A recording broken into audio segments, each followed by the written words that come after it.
Hey, on this week's Fuji Photo Walk, I go frolicking in the woods, so let's get into it.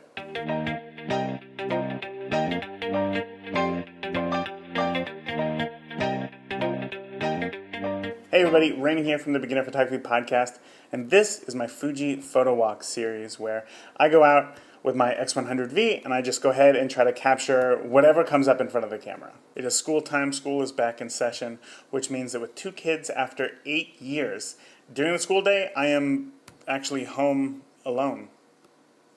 Normally I either go out on weekends or I go out when we are visiting somewhere, but this was the first time I could get out of the house and do a Fuji photo walk during the weekday during school hours. This is absolutely crazy. And that is why for this video I'm out here shooting in my kitchen and not in my hot, cramped office. So without the challenge of being in a different location like I have with past Fuji photo walks, Kansas City, Florida, places like that, and just going in my own backyard, I really wanted to give myself some constraints in which I had to shoot for this Fuji photo walk to make it the best that it could be, and to really challenge myself and the photos that I was taking. So I gave myself the challenge of going out and shooting everything at f8. When you get into photography, you want to shoot everything at the largest possible aperture, but I thought, there are, plenty of other photographers who I've seen who do amazing work when they stop down their aperture, so why don't I go ahead and give it a shot? So when you can't rely on having an out-of-focus background from having a large, wide-open aperture, you have to shoot different to ensure that your photo is still interesting and compelling to look at. So for this Fuji photo walk, I wanted to look out for 3 things: color, composition, and light.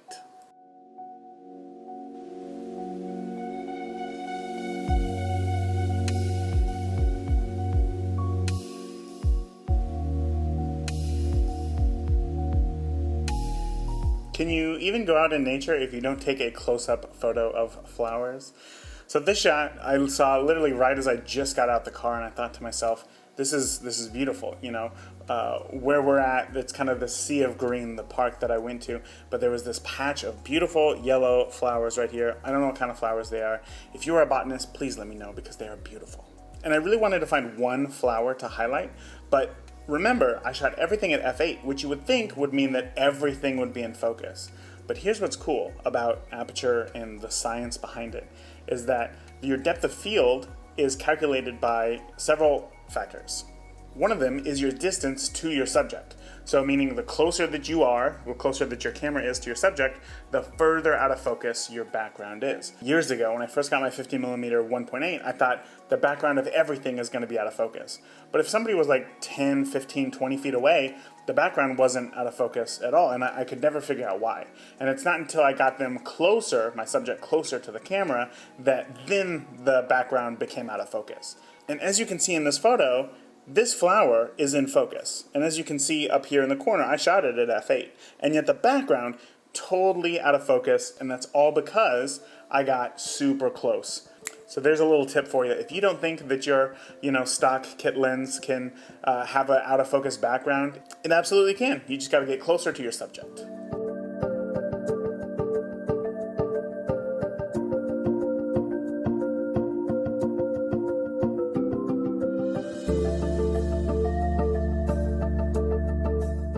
One of the things that I love about shooting around water is that you can always get really cool reflections, and that means that you can get really cool reflections of the sky as well.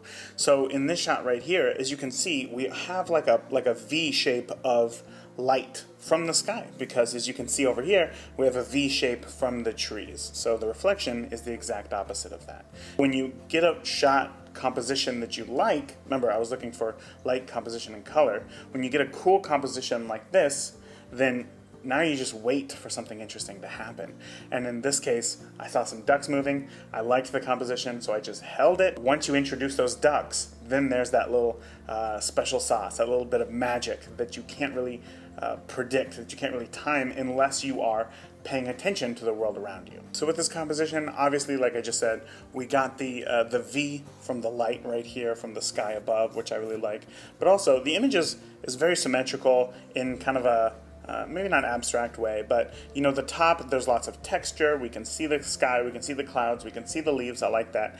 And then right down the center of the frame on the bottom, everything is a little bit more obscured.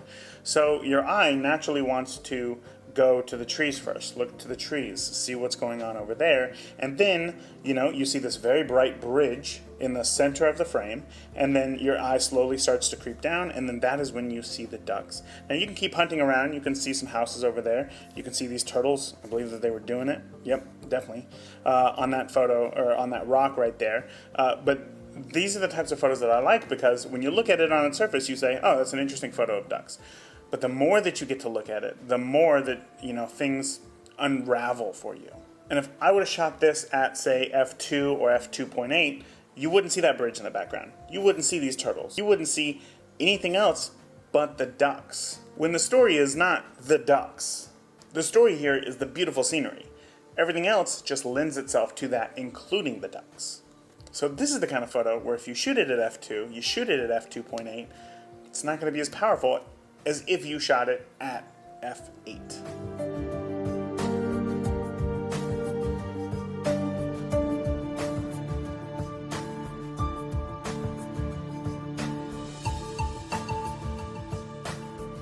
Did you ever see that movie, The Secret Garden? I think it came out like in the 90s, maybe late 80s. No, probably early 90s. When I stumbled upon this scene right here, I thought, whoa, we get beautiful greenery, we get nice big trees, and then here's this very secret, inviting path that we can take. And we don't know where it goes.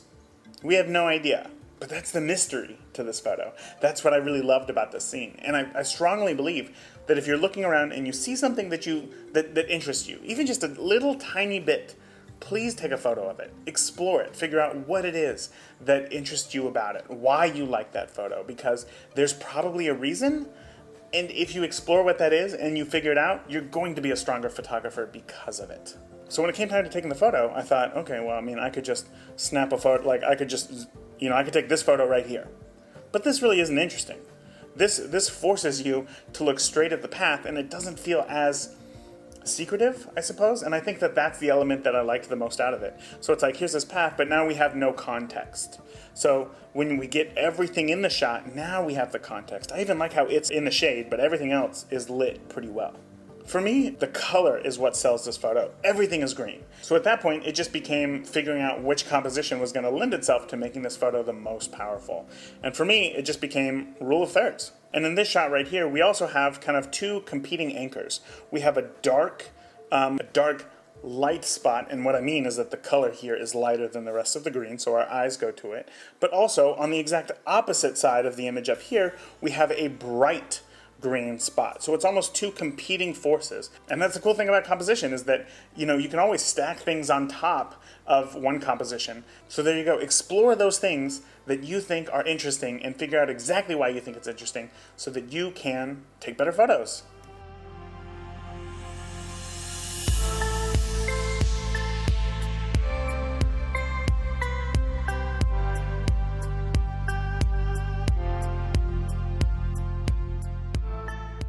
Continuing up that path, I found a real photo of, the secret garden. This, to me, is the photo that I really, really, really wanted. When it comes to a secret garden, obviously, the location could be a secret, but what keeps it a secret? And to me, it is the light. So for this photo, composition, color, light, the main star of the show is the light. To get that photo that I really wanted, I just exposed for the highlights. And then I just let everything else fall off. I didn't care about the shadows. I didn't care about the detail anywhere else in the photo. I just wanted to capture the highlights. Now, if I did care about the shadows, maybe I'd go up to, something like this, right? Now we have the information here in the shadows, but it just doesn't feel as mysterious, as powerful. And that's what I was going for in this photo. It was the light that was the star of the show. And with this, there's just too much light everywhere. I wanted to focus on just a small sliver of that. And this is that photo to me. I like how when you look at this photo, you think to yourself, I don't know if I should go in there. When in reality, it did look something closer to this, right? It was a very bright day. There was nothing scary. There was nothing secretive going on here. When you shoot with a camera so much and you start to see how it sees the world, you can pick out those little pieces of light as well, those little patches of light. This is how I saw the world. This is how I captured it. And the camera is the tool that allows you to do that. So the more that you shoot, the better that you will see the light. So I want to encourage you to go out, find some very harsh lighting, and then just expose for the highlights and see how it turns out. just like with anything in photography, it does take work. So don't assume that your first photo, you're gonna fall in love with. But if you keep with it and you keep trying it, you're gonna start seeing how it works and how you can apply it to your own photography.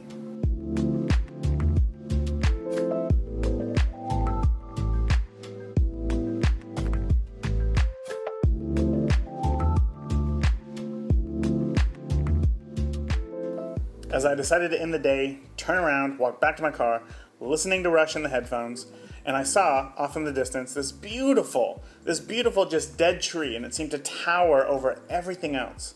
And there was a perfect break between these two trees off to the side that allowed me to get a really good shot of the tree trunk, the dead tree trunk. What do you think about this photo? Over the past year and a half, maybe 2 years, there's been a filter that has become increasingly popular with photographers, especially Fuji photographers, from Tiffin, called a black pro mist filter. And the goal of this filter is to kind of soften out the image and provide just a little bit of blooming to the highlights to make it feel more like film, more analog of a feel coming out of your photos. And 9 times out of 10, you probably wouldn't even notice it. Tell me, which of these two photos has the black Pro Mist filter on it? Tell me, which one of these two photos has the black Pro Mist filter on it?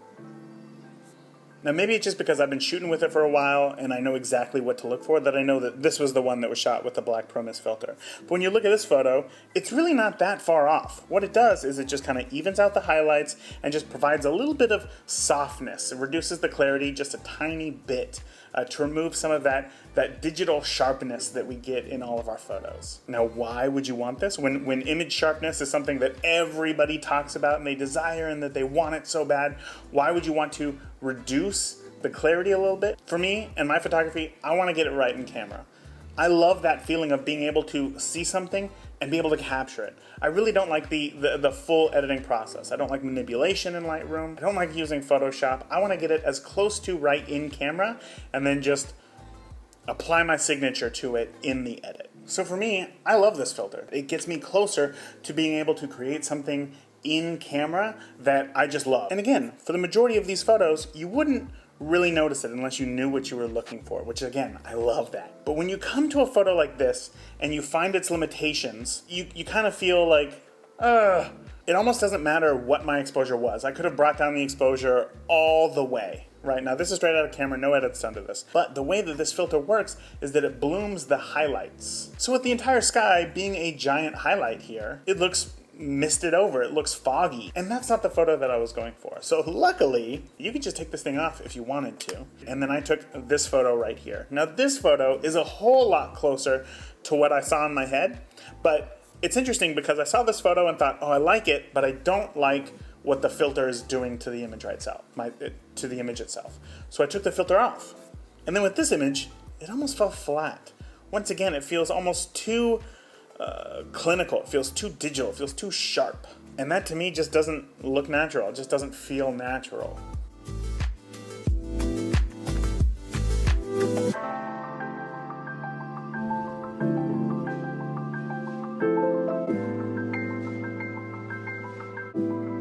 So with everything in photography and life, honestly, there's always some sort of trade-off, right? So when you buy a full-frame camera, it's going to be bigger, it's going to be harder to carry around. The lenses are going to be more expensive, but the image quality is superior. With this black Pro Mist filter, I'm going to get images closer in camera to how I see them. But every once in a while, when I shoot up to the sky, I might get a lot of halation. So is that worth it to me? I think 100%. Like, I'm going to keep shooting with it. I love shooting with it, especially for my style of photography. If you're interested, I'm going to have links to the Black Pro Mist filter in the description below. Overall, with this photo walk, I'm extremely happy with how the photos came out. Sometimes you just kind of have to get out of your head. And I think we often think that means going to some location, going on a vacation, going to see something special. But I think my last photo walk in Seaside, Florida was probably one of my least favorites. And this one right here is probably one of my most favorites. So it's not always about taking your camera to these exotic, far-off locations. Sometimes it's just going in your backyard, going down the street to a local park, walking the trails, and just being open to see what comes up. And it definitely doesn't hurt to be listening to Rush in your headphones while you shoot. That's it. Keep shooting, stay safe, I'll talk to you soon.